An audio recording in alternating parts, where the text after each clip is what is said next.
우리가 지난주에 스가랴 4장 말씀을 묵상하며 감람나무죠, 올리브나무 2개에 대해서 깊게 묵상했고 7개의 촛대에 대해서 묵상을 했습니다. 감람나무 2개가 끊임없이 기름을 공급해주는 장면, 그래서 7개의 등잔에 기름이 끊이지 않고 그 등잔은 불을 계속해서 밝힐 수 있었습니다. 감람나무 2개가 공급해주는 기름으로 결코 꺼지지 않는 이 불을 바라보며 7 촛대는 온 세상에 두루다니는 여호와의 눈이라 했습니다. 7 촛대, 하나님의 시선, 여호와의 눈을 가지고 세상을 다니며 두루 바라보라는 그 사명을 받은 요한계시록의 7 교회를 연상시키기에 충분했습니다. 아니나 다를까 오늘 요한계시록 우리 2장을 읽었는데요, 그 앞에 바로 1장 20절을 보면요, 사도 요한도 그렇게 증언하고 있습니다. 우리 한번 1장 20절을 읽어보겠습니다. 네가 본 것은 내 오른손에 7별의 비밀과 또 7 금 촛대라. 7별은 7 교회의 사자요 7 촛대는 7 교회니라. 아멘. 7 촛대는 뭐라고요? 7 교회라. 사도 요한의 이런 해석이고 하나님께서 직접 요한에게 말씀해 주신 장면입니다. 예수님께서 직접 증언하셨죠. 자, 그리고 이후에 이제 7 교회에게 주는 하나님의 메시지, 예수님께서 직접 편지를 줍니다. 2장과 3장에 등장하는 7 교회, 어두운 시대를 밝히는 등불 같은 존재라는 거죠. 7 교회는 마치 전 세계 지금 모든 교회들의 모습을 투영해주는 대표주자라고 할 수 있습니다. 대표주자, 교회의 대표 7개, 여기에 이 시대의 모든 교회의 모습들이 다 들어있어요. 현존하는 모든 교회, 결국 7 교회 중 하나의 모습을 띠기 마련이죠. 지난 2000년간 존재했던 모든 교회도 마찬가지, 분명히 7개 교회 중에 하나는 들어가 있다는 얘기. 그래서 7개예요. 하나가 아니고 2개가 아니고 7개 중에는 분명히 하나 속할 것이다. 우리 부성교회도 7개 교회 중 하나의 모습과 닮아 있을 것입니다. 자, 우리 부성교회 어느 교회의 모습과 닮아 있던가요? 7개 중에. 어쩌면 7개 중에 각각의 모양들이 골고루 담아 있을지도 모릅니다. 자, 오늘 본문은요, 우리가 그 중에 서머나 교회를 묵상합니다. 서머나 교회, 7 교회에 보내는 서신 중에 서머나 교회는요, 빌라델비아 교회와 더불어 7 교회 중 책망 없이 칭찬만 받고 있는 교회 중 하나였습니다. 특별히 이 칭찬만 받고 있는 서머나 교회를 오늘 우리가 묵상하면서 오늘 그대로 가보십시다. 우리도 칭찬만 받기를 원합니다라고 이 본문 깊게 묵상하는 가운데 우리 부성교회도 하나님께 칭찬만 받는 교회 되기를 주의 이름으로 간절히 축원합니다. 한번 욕심내보십시다. 하필 서머나 교회 오늘 우리가 묵상합니다. 꼭 우리도 욕심내서 칭찬만 받겠습니다 하며 사모합니다. 사모해야만 합니다. 칭찬받는 교회 되게 하소서라고 말이죠. 자, 오늘 7 교회들에게 전하는 이 계시의 말씀들, 서머나 교회지만 7 교회가 동일한 패턴, 형식을 담아 가고 있습니다. 저자는 예수님이죠. 예수님께서 편지를 직접 쓸 손이 없어 사도 요한에게 계시로 말씀해 주셨죠. 이미 부활하시고 승천하신 예수님께서 사도 요한에게 계시를 주사 이런 편지를 네가 대신해서 써라 라고 말하고 있죠. 7개 편지 다 똑같이 어떻게 시작하고 있어요? 모든 시작이 다 똑같아요. 사도 요한에게 명령합니다. 뭐뭐뭐 교회의 사자에게 편지하라 라고 말이죠.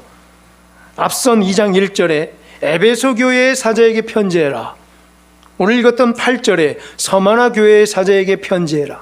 12절에 버가모 교회의 사자에게 편지하라. 18절에 두아디라 교회의 사자에게 편지하라. 이런 식으로 뭐뭐뭐 교회에게 편지하라고 7개 다 똑같이 출발합니다.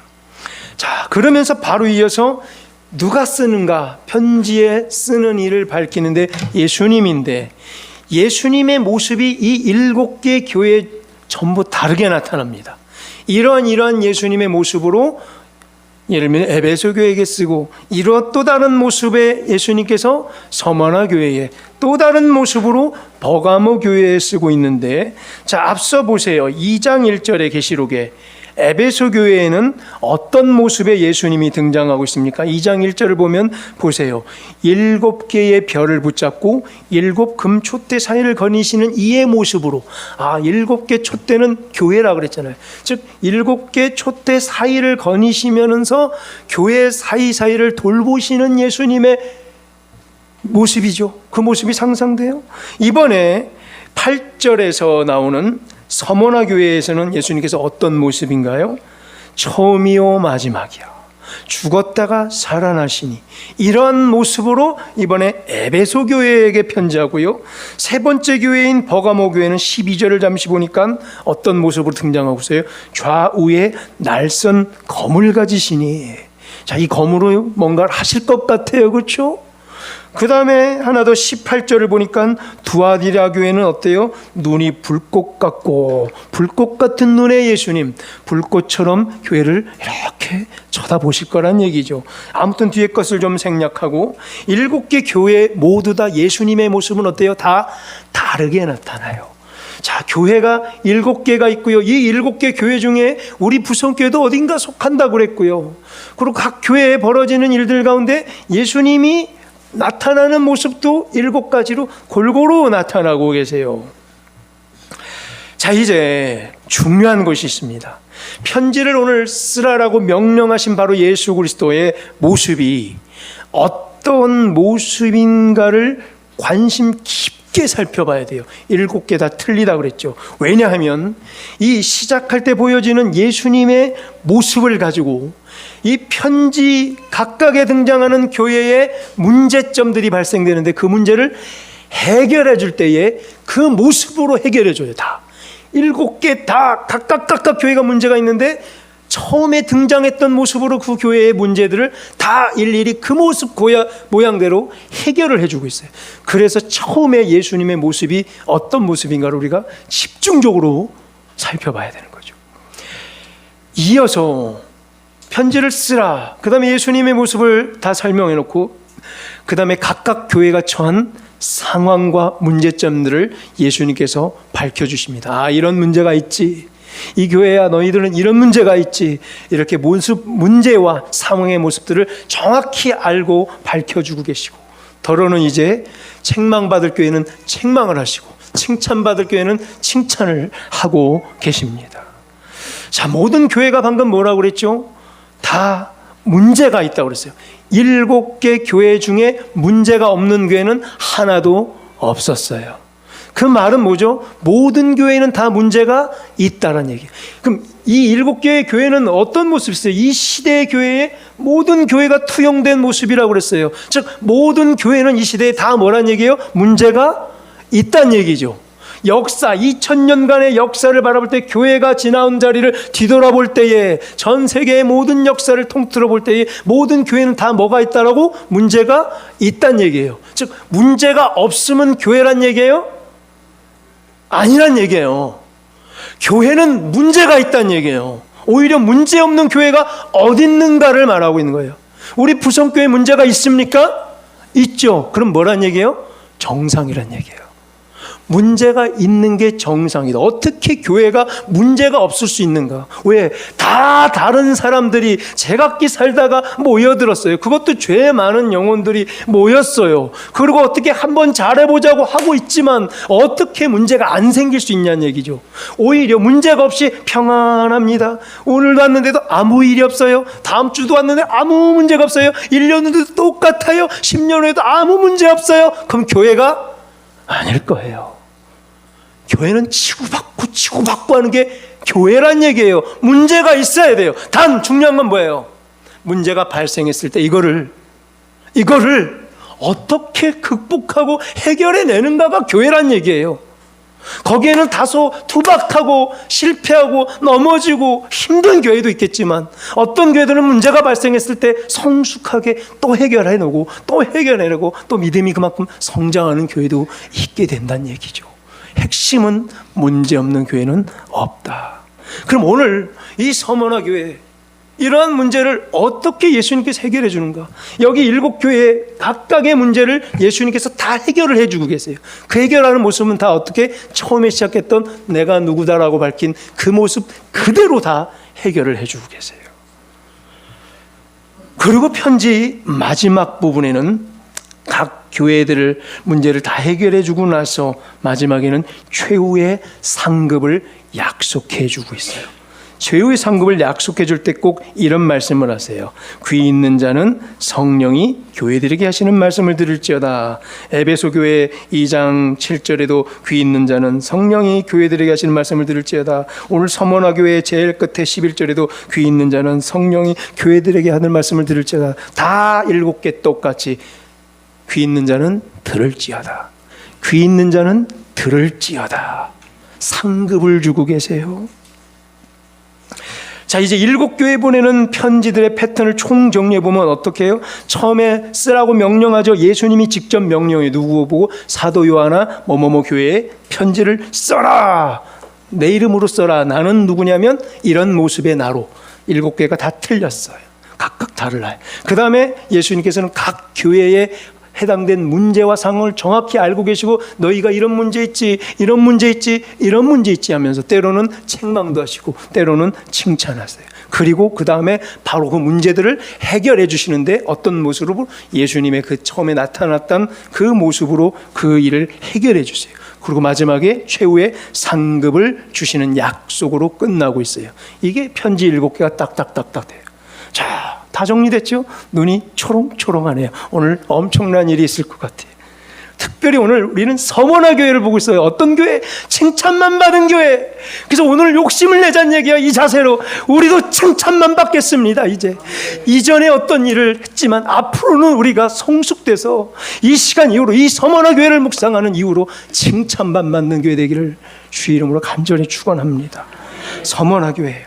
그럼 서머나 교회에 편지를 쓰라고 명령하신 예수님의 모습은 어떻게 나온다고 그랬죠? 다시 한번 확인합니다. 8절에 예수님의 모습이 어땠어요? 뭐라고요? 처음이요 마지막이요 또 하나 죽었다가 살아나시니. 자, 먼저 거 앞에 거 한번 묵상해 봅시다. 처음이요 마지막이라. 호 프로토스 호 에스카토스 이렇게 돼 있어요. 프로토스 시작이래요. 그래서 프로토, 프로스 이것들이 시작하라는 거에 전치사가 됐죠. 그 다음에 에스카토스 마지막이에요. 처음이요 마지막이라. 이거 그냥 넘어갈 수 없는 게 만약에 여러분들 신학생들은 이걸 배우는데 종말론하고 배워요. 또 앞에 창조론하고 배워. 시작이다. 시작에 대해서 창조론 이렇게 창조했고 이렇게 창조했고 창세기가 어떻고 창조 때 이런 거였고 이걸 막 분석하고 배울 때 그게 프로토스예요. 시작이에요.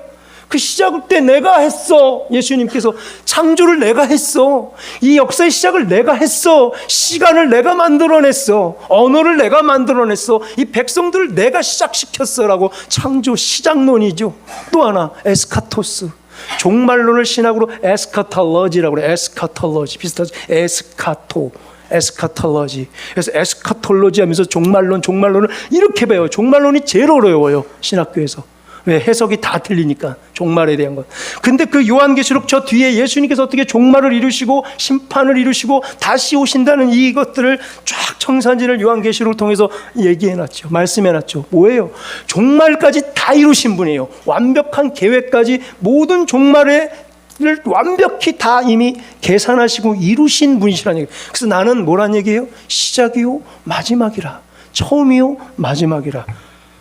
엄청난 일이 벌어지고 있는 거예요. 예수님께서 스스로 창조 주시고 종말의 주시라. 심판 주라는 거예요. 만물의 주관자. 창조 때 거기 계셨어요. 우리에게 묻는 거예요. 자, 이 장면 때 묻고 계세요. 창조 때 내가 거기 있었다. 너희는 그때 어디 있었는가? 창조 때 뭐 하셨어요? 처음 창조 때 뭐 하셨어요? 그걸 묻고 있는 거예요. 나는 창조 때 거기 있었던 분이다 라고. 또 종말 때 이 모든 종말 마무리를 내가 다 계획하신 분이다. 시간을 만든 분이다. 시간의 창조주. 다른 말로 하면 처음이요 마지막은 그래서 저 앞에 있는 계시록 1장 8절에 다른 말로 하면 알파요 오메가겠죠. 1장 8절을 보면 알파요 오메가라. 그리고 뭐래요? 이제도 있고 전에도 있고 장차 올 자라. 그래서 뭐라는 얘기예요? 전능자래요. 이제도 있고 지금 여기 계세요. 전에도 있었어요. 어제로 보죠. 어제 그 자리에 계셨어요. 그리고 내일 거기 계세요. 그래서 전능자인데요. 근데 예수님이 거하시는 방식은 오늘 여기 지금 여기 계세요. 그리고 어제 과거죠. 어제도 거기 지금 계세요. 예수님은 다 현재예요. 어제도 현재고 오늘도 현재고 내일도 현재예요. 그 자리에 그냥 계속 계세요. 근데 우리는 어제는 지나가서 망각하죠. 오늘 여기만 보이죠. 내일은 안 보이죠. 무슨 일이 벌어질지. 예수님은 다 거기 계시다는 얘기예요. 시간의 주관자, 시간을 만드신 분, 과거, 현재, 미래 다 계신 분, 전능하신 분이시기에 우리 개개인의 삶을 비추어 볼 때 여러분 언제 태어났어요? 우리가 개개인 우리 어르신들이 딱 응애하고 태어날 때 거기 계세요. 지금. 그리고 지금 저와 눈이 마주치고 있는 이 순간에 예수님 여기 계세요. 그리고 개개인 우리가 가는 순서 없지만 이 생의 생명을 마감할 때, 우리가 죽을 때 예수님 거기 계세요. 지금 계세요. 내가 죽을 때 지금 거기 계세요. 같이 저와. 이게 예수님의 시간이라는 거예요. 뭔가를 우리가 시작할 때 거기 계시고 종착점에 이미 가 계시는, 예를 들면 남녀가 만났어요. 최초로 처음 만날 때 심장이 두근거리면서 최초에 만날 때가 있겠죠. 연애를 하죠. 사랑하죠. 결혼을 하죠. 자녀를 낳죠. 어느 순간 죽게 되죠. 서로. 갈 때는 다르게 갈 수 있죠. 길 가다 교통사고로 한 방에 둘이 같이 팍 죽지 않는 한 어떻게 죽어요? 다른 시간에 가요. 그렇죠. 그래서 두 부부가 헤어져요. 그럼 이때까지 다 처음 만날 때 시작점에 계신 예수님, 두 부부가 헤어져서 끝에 이 종착점에도 동시에 거기 계세요. 시작할 때 이미 끝에 계세요. 예수님 끝에 거기에 이미 보고 계세요. 우리가 어떻게 끝나는지를, 누가 먼저 죽고 어떻게 헤어지는지를 계세요. 스룹바벨 우리 봤죠? 스룹바벨 스가랴 4장에서 포로 귀한 1차 때 총독이었던, 1차 포로를 다 데리고 들어왔던 스룹바벨 총독이 예루살렘 성전을 재건할 때 이미 머릿돌을 내놓고, 바로 머릿돌, 예수 그리스도를 상징한다고 그랬죠. 머릿돌을 내놓고 성전의 기초를 시작할 때 거기 계셨던 주님이 어디도 계신 거예요. 그의 손이 그 일을 마친 후 성전을 봉헌해드리는 종착점에도 이미 가 계시는 거죠. 이미 성전 봉헌의 종착점에 거기 계셔서 기다리고 계세요. 스룹바벨이 머릿돌을 놓고 중간에 사마리아인들의 방해로 힘들어하고 괴로워하고 16년 동안 공사가 중단된 이 기간에도 예수님은 이미 다 완공해놓고 거기 기다리고 계세요. 우리 부성교회를 통한 하나님의 프로젝트의 출발점에 거기 계셨고 종착점에도 계시는 줄로 믿습니다. 재건축, 재개발, 첫 시작, 언젠가 첫 시작이 있었죠. 첫 시작에 거기 계셨어요. 그리고 우리가 성전을 이미 다 완공하고 봉헌한 봉헌드린 그 종착점에 거기 계세요. 이미 봉헌을 받고 계세요. 시작도 예수님께서 하신 것이고 마무리도 예수님께서 하시는 줄로 믿습니다. 100m 달리기 시작점에 계셨고 이미 결승점, 종착점에서 우리를 기다리고 계신다는 얘기예요. 이러한 완전한 주관자가 바로 아까 묵상했던 처음이요 마지막인 자의 모습이라는 얘기예요. 자, 이렇게 위대한 자의 모습으로 오늘 서머나 교회의 문제를 바라보고 그들을 치유하고 문제를 해결하려고 예수님께서 오늘 기다리고 계시고 편지를 쓰고 계시는 거예요. 이러한 주관자가 서머나 교회 성도들의 상처를 꼬매시고 싸매주실 것이에요. 그리고 우리 부성교회 이 자리에 있는 우리 모두의 상처와 아픔을 싸매시고 회복해 주실 줄로 믿습니다. 바로 처음이요 마지막인 완벽한 통치자의 모습으로 말이죠. 예수님은 처음이요 마지막뿐만 아니라 또 뭐라고 그랬죠 아까? 죽었다가 살아나신, 이게 보통이에요. 죽었다가 살아나는, 이거 엄청난 거죠. 저 앞에 1장 18절에 보니까 계시록에 뭐래요? 내가 전에 죽었었노라. 왜 죽었죠? 예수님 왜 죽었어요? 저 예수님 왜 죽으셨어요? 어디 병나서 죽으셨어요? 어디 아프셔서 죽으셨어요? 예수님 왜 죽었죠? 사랑하셔서 죽었죠? 우리가 묻죠. 예수님 왜 죽으셨어요? 예수님 왜 죽으셨어요? 사랑해서 죽었다. 너희를 사랑해서 죽었다. 너희 사랑하는 이들이 죄를 해결하지 못해서 그 죄를 내가 대신 보상하고 해결하기 위해서 죽으셨죠. 우리 죄 때문에 이 괴로운 문제를 해결해 주시려고 죽으셨죠. 대속하기 위해서 죽으신 거예요. 우리 물어요, 자주. 예수님 왜 죽으셨어요? 그럼 우리 여러분에게 여러분 왜 죽어요? 우리는 왜 죽죠? 예수님은 사랑하기 때문에 죽는데 우리는 왜 죽어요? 우리는 주로 이렇게 죽죠. 아파서 죽죠. 아이고 아파, 아이고 죽겠네. 아이고 아파 죽겠네. 또 왜 죽어요? 아이고 배고파 죽겠네. 그러죠. 또 왜 죽어요? 아이고 속상해 죽죠. 또 왜 죽어? 억울해. 아이고 억울해 죽겠네. 우리는 이래서 죽는데 예수님은 왜 죽어요? 사랑하셔서 죽는 거예요. 차원이 틀린 거예요. 예수님이 죽는 방식과 우리가 죽는 방식이 틀려요. 예수님께서는 사랑하셔서 죽는데요. 그리고 죽었다가 살아났다.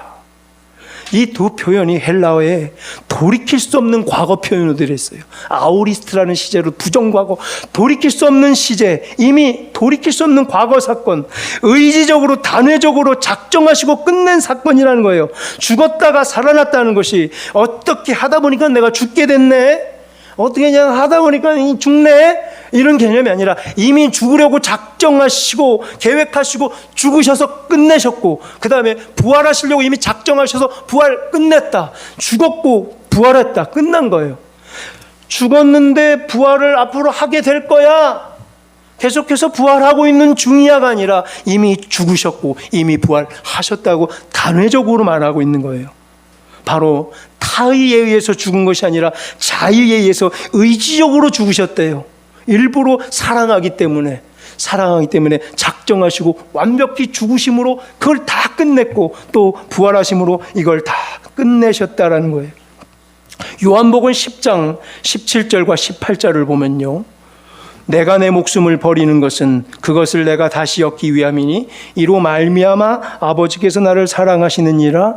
우리 18절을 다 같이 읽어봅니다. 이를 내게서 빼앗는 자가 있는 것이 아니라 뭐라고요? 내가 스스로 버리노라. 나는 버릴 권세도 있고 다시 얻을 권세도 있으니 이 계명은 내 아버지에게서 받았노라 하시니라. 왜 이렇게 목숨을 스스로 버린 거예요? 사랑하기 때문이죠. 우리의 죄를 대신 보상하시려고 십자가의 고난을 몸소 친히 담당하여 버리신 것입니다. 십자가에 달리신 예수님 창피하셨죠?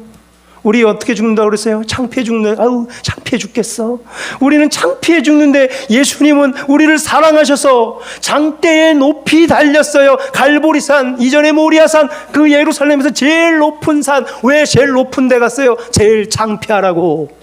그 중에서 더 많이 창피하라고 장대에 높이 달렸어요. 모세 때 그래서 이 전염병으로 죽고 있는 자들에게 노뱀을 만들어 장대에 높이 매달렸죠. 왜? 높을수록 이거 보고 살라라고 말이죠. 예수님도 마찬가지예요. 창피를 무릅쓰고 장대에 달려 실오라기 하나 거치지 않고 여인들과 제자들이 보는 앞에서 장대에 높이 달려 죽으셨어요. 왜죠? 창피해 죽겠네요? 창피해 죽겠어요? 다 보라고, 한 명이라도 더 구원하려고 가장 높은 곳에서 더 높이 올라가 나를 보는 자 살 것이다, 나를 보고 믿는 자, 예수 그리스도를 믿는 자 다 구원을 주시려고, 전 인류를 구원해 주시려고 가장 높은 곳에 달려 죽으셨죠. 이게 예수님의 죽으심에 의지적으로 일부러 죽은 거예요. 예수님께서 죽으셨어요. 죽어야 살기 때문에. 이는 천지의 창조주께서 뭐 하시고 계신 거예요? 이 죽음은 세상의 죽음이라는 굴레에 묶여주고 계신 거죠. 이해가 안 되죠? 예수님 왜 죽으셨어요? 생명의 주관자라 하시면서요, 생명을 주신 분이라면서요, 생명을 만드셨다면서요. 그러던 당신이 왜 죽으세요? 우리 이렇게 말할 수 있어요. 근데 왜 죽었을까? 창조주께서 어떻게 죽을 수 있어요? 생명을 만드신 분이 어떻게 죽을 수 있어요? 왜 그랬죠? 세상을 이해해 보려고, 세상을 눈높이로 맞춰주려고 일부러 묶여주신 거죠. 죽음에 대한 고통 때문에, 죽음에 대한 공포 때문에 수많은 종교들이 생겼죠. 종교가 다 뭐예요? 죽음 때문에 생긴 거 아니에요? 이 죽음을 어떻게 해결해 보려고, 해결하지도 못할 거면서 죽음 때문에, 공포 때문에 종교들이 막 생겨났잖아요. 예수님께서는 실제로 이 죽음을 감당해 보신 거예요. 다른 종교 창시자들이 직접 일부러 이 죽음에 동참한 사람 있어요? 병들어 죽었거나 억울해 죽었거나 창피해서 죽었을 뿐이죠. 예수님은 일부러 사랑해서 죽으셨어요.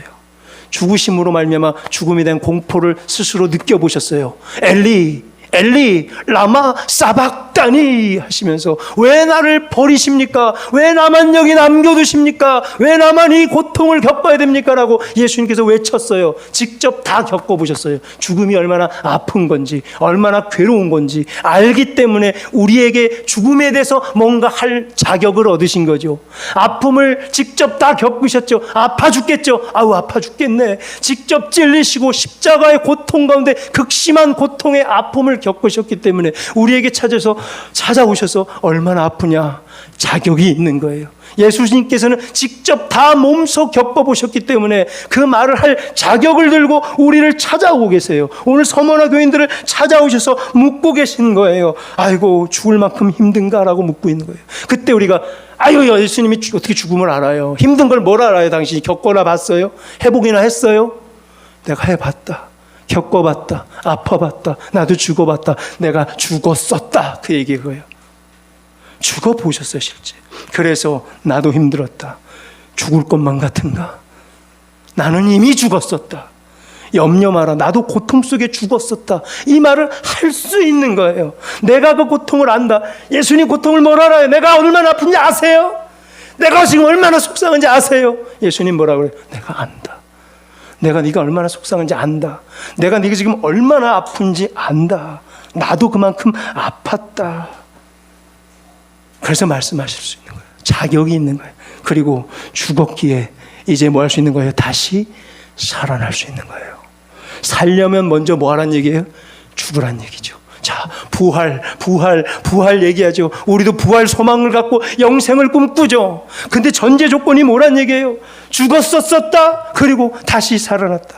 죽었다가 살아나신 이가 우리에게 지금 편지를 주고 있고 우리의 문제를 해결하려고 죽었다가 살아나신 이의 모습으로 서머나 교회에게 손 내밀고 했어요. 죽었다가 살아났다. 전제가 뭐예요? 살고 싶은가? 살고 싶은가 먼저 뭐 하란 얘기예요? 죽으란 얘기죠. 한 번도 죽은 적이 없는데 어떻게 살아나요? 교회에 다닌 지 몇 년이는데 한 번도 죽어본 적이 없는 분들, 내가 한 번도 죽어본 적이 없다 교회에 나와서, 그럼 뭘 살아나길 바라세요? 죽어본 적도 없다면서요. 그 뭘 살기를 바라세요? 교회는 단순한데 먼저 뭐 하라? 죽어라. 그럼 하나님이 살리시겠다는 얘기예요. 근데 안 죽어요? 교회 나왔는데 안 죽어요? 그럼 어떻게 살아요? 살 수가 없잖아요. 이게 기독교인데 죽어야 산다. 이게 기독교다. 살려면 먼저 죽어라. 그리고 내가 살아났음으로 확인도 시켜줘. 주님 그럼 죽으면 진짜 살 수 있어요? 내가 죽을게요. 내가 양보할게요. 내가 내 뜻 내려놓을게요. 내가 내 고집 꺾을게요. 내가 진짜 죽어볼게요. 근데 의심하죠 이제. 근데 혹시 못 살면 어떻게 해요? 살 수 있어요? 그래서 예수님이 오늘 뭐라는 거예요? 내가 죽었었고 내가 살아나니다. 내가 살았었다. 내가 살았다. 그러면 너희도 살 것이다. 직접 다 이루신 분이에요. 이게 기독교예요. 다시 살아났으므로 부활의 주, 생명의 주관자이심을 이미 증명해 내신 거예요. 사실 오늘 본문 서머나, 이 서머나 교회에 모인 이 성도들, 서머나는 이런 곳이었어요. 오늘날 터키의 이즈미르라는 도시예요. 이즈미르, 서머나. 헬라인이 유난히 많았어요. 왜요? 돈 벌려고 왔어요. 유대인들 중에서도요. 흩어진 디아스포라 유대인들이 돈 벌려고 이 항구 도시, 상업 도시 서머나로 왔어요. 왜요? 무역의 중심지였고 부의 축적이 가능한 거예요. 노력하는 만큼, 독하게 마음 먹는 만큼 돈을 벌 수 있는 곳이었어요. 당연히 이들의 관심사가 뭐였어요? 경제였어요. 경제적 성공, 물질적 성공을 바라고 여기까지 온 사람, 돈 벌려고 몰려든 곳. 자, 근데 돈 벌려고 왔다가 누굴 만나버린 거예요? 세상에서 성공해보려고 여기 왔다가 누굴 만나버린 거예요? 예수님을 만나버린 거예요. 예수님을 만나버린 거예요.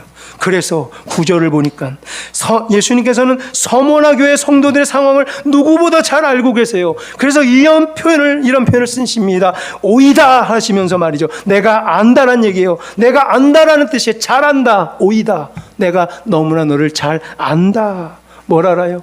너가 여기 돈 벌려 왔지. 근데 오히려 돈 벌 생각 안 하고 예수님 믿고 따르는구나. 유대인들 어땠어요? 돈 벌려고 왔는데 이 서머나교회 성도들은 돈 벌려고 왔다가 교회를 다닌다는 이유로 박해를 받아야 됐고 가난해야 됐고 궁핍해야 됐습니다. 유대인들의 회당에서 쫓겨나게 됐어요. 예수님을 믿는다는 이유로 유대인들의 회당에서 쫓겨나게 됐고 카르텔에 들어가지 못하게 됐고 돈을 벌 수 없었고 투자를 할 수 없었고 직업을 잡을 수가 없어서 가난과 궁핍으로 살게 됐어요. 여기까지 왜 왔는데? 돈 벌려고 왔는데. 그래서 가난과 궁핍과 고난이 그들의 삶 가운데 만연하게 깔려 있어요. 그런데 예수님께서 오늘 뭐라고 그랬어요? 오이다. 내가 너를 안다. 그 상황과 심정을 너무나 잘 알고 계셨다는 거예요. 우리의 심정도 잘 알고 계세요. 돈 벌어야 하는데, 성공해야 되는데, 자녀들 잘 키워내야 되는데, 그렇죠? 취직해야 되는데, 승진해야 되는데, 이번에는 꼭 정규직 돼야 되는데, 이번 시험 잘 봐야 되는데, 이번 계약 꼭 따내야 되는데, 아프지 말아야 되는데, 빨리 회복돼야 되는데, 이렇게 많은 우리의 간구들, 우리 모두 남몰래 흘렸던 눈물과 아픔과 상처, 이 말할 못한 상황에 처해 있는 이 모든 것을 향하여 예수님께서 한마디 해주십니다. 오이다. 뭐라고요? 내가 안다. 내가 너를 잘 안다. 여기 이렇게 와서 고생하고 있는 거 잘 안다. 누구보다 남한테 설명할 필요 없다. 내가 잘 안다. 동시에 하나 또 알고 있는 게 계세요. 지금 이거 잘 알면 좋은데 또 다른 거 알아요. 내가 네 죄를 잘 안다.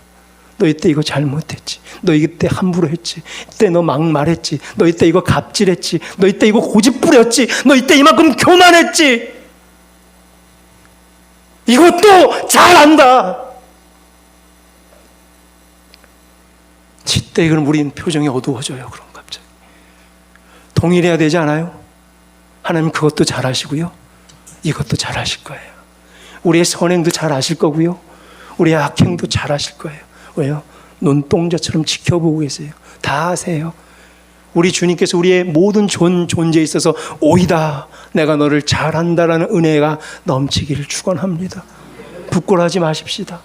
이제 이후로 변하면 되는 거예요. 하나님, 나를 더 잘 알아세요. 나 여기 그대로 벌거숭이 돼서 주님 앞에 내놓겠습니다. 깨끗하게 청명하게 순결하게 주님 앞에 내가 드리겠으니 나의 악행들 다 아시고 또한 나의 선행들 다 아시고 나의 눈물 다 아시고 나의 소망과 이 회복의 열정들 다 알아주시옵소서라고. 예수님께서는 이 서머나 교회 성도들의 마음을 너무나 잘 알고요. 오늘 뭐 했어요? 칭찬만 했어요.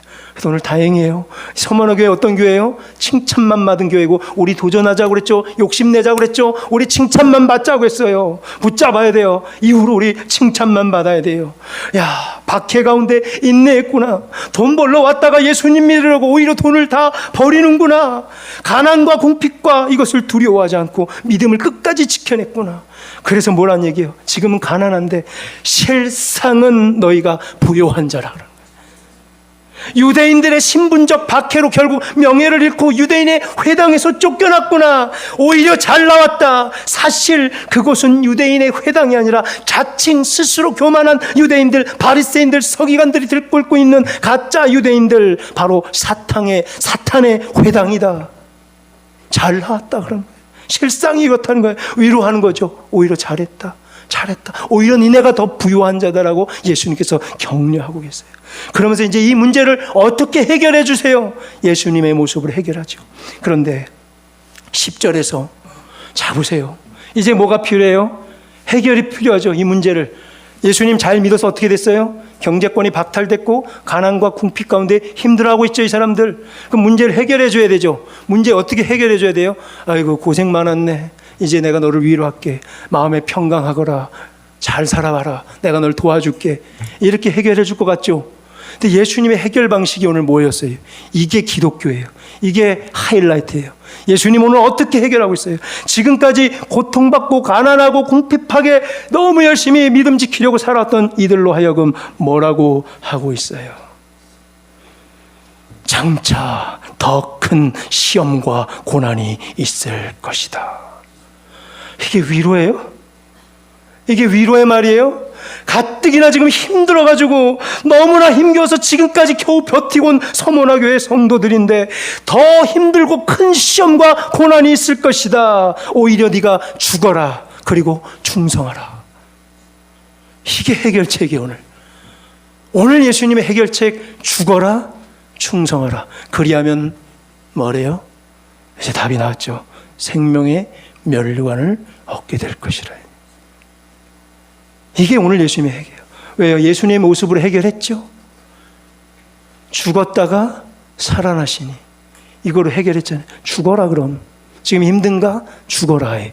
그러면 살리겠다. 이것으로 예수님께서 해결을 하고 계세요. 너무나 더 큰 환난이 올 것이고 이제는 죽도록 충성하라. 주님 너무하십니다. 너무하십니다. 그런데요, 여기에 기독교에 꽃이 있다고 그랬죠. 예수님께서는 값싼 위로의 방식을 택하지 않으셨어요.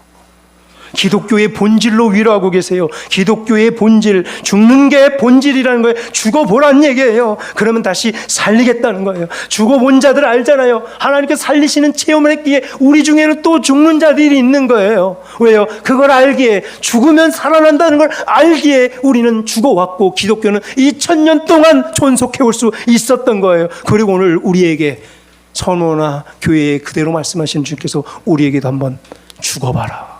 그러면 어떻게 되나 보자는 얘기예요. 그러면 내가 너희를 살리리라.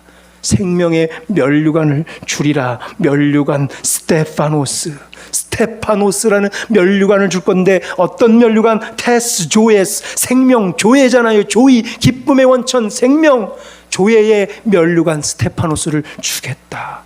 왜죠? 왜 줄 수 있어요? 그분은 누구이게? 최후의 심판 때, 종말의 때에 거기 있어서 우리에게 최후 심판을 하고 직접 면류관을 주시리. 잘했다 칭찬과 함께 면류관을 줄 수 있는 자격이 있는 분. 언제? 종말의 때에 거기 계실 분. 그래서 예수님은 처음에 뭐라고 말했어요? 나는 처음이요 나중이요 한 거예요. 왜죠? 이거를 해결해 주려고. 내가 처음 너 시작을 내가 했고 나중 최후의 종말 때 내가 너에게 면류관을 직접 줄 거니까 이 문제로 해결해 주고 있어요. 그래서 너가 지금 죽어봐라. 난 또 죽었었다. 그리고 다시 살아나신다. 그래서 너도 죽어봐라. 내가 다시 살리겠다. 이렇게 힘들어하고 있는 오늘 서머나교회 성도들에게 오늘 예수님의 해결책은 바로 이것이었어요. 이제 말씀 맺습니다. 환난과 궁핍과 고난과 두려움 속에 있는 서머나교회 성도들의 문제 해결 위해, 그리고 오늘 이 부성교회, 우리 부성교회 문제를 해결하기 위해, 우리 개개인이 당면한 이 문제를 해결하기 위해 오늘 예수님께서는 8절에서 일부러 이런 모습으로 등장하셨어요. 뭐라고요? 부성교회 성도들에게 편지해라. 어떤 모습으로요? 죽었다가 살아나신 이 모습으로, 처음이요 나중 되신 모습으로 우리에게 편지하고 계세요. 왜요? 우리를 살리기 위해 직접 먼저 죽어보신 분, 그리고 부활하신 분, 분명히 부활하실 거예요. 그러니까 우리가 죽으면 부활할 줄로 믿습니다. 물어보는 거예요. 나를 믿는가? 그럼 죽도록 충성하라. 그리하면 너희도 살아날 것이다. 결국에 살아날 것이라니. 11절에 보세요. 저 끝에 결국 어떻게 돼요? 둘째 사망의 해는 받지 않으리라. 한 번은 죽겠지만 두 번째는 살아날 거라는 얘기. 한 번 죽는 거 뭐예요? 우리의 인생의 육신이 죽는 건 말하고 있지요. 두 번째 영생을 살아나는 걸 말할 수 있어요. 또 하나, 내가 직접 매일매일에 내가 한 번 먼저 죽으면 두 번째는 살아난다는 얘기예요. 내가 매일 오늘 또 내가 양보하고 죽으면, 내가 오늘 손해보고 죽으면 두 번째는 살리리란 얘기예요. 그러니 먼저 죽어라. 그래야 산다. 첫째 사람을 완전히 죽여라. 그래야 둘째 사람이 산다. 이전에 옛사람 완전히 죽이는 축복이 있기를 소망합니다. 그래야 둘째 사람이 완벽하게 활보하며 하나님께 영광 돌리며 주의 일을 감당하게 되는 거예요. 첫째 사람 죽일 준비 다 되셨습니까? 첫째 사람 완전히 죽이고 영생을 누리시기를 주의 이름으로 축원합니다.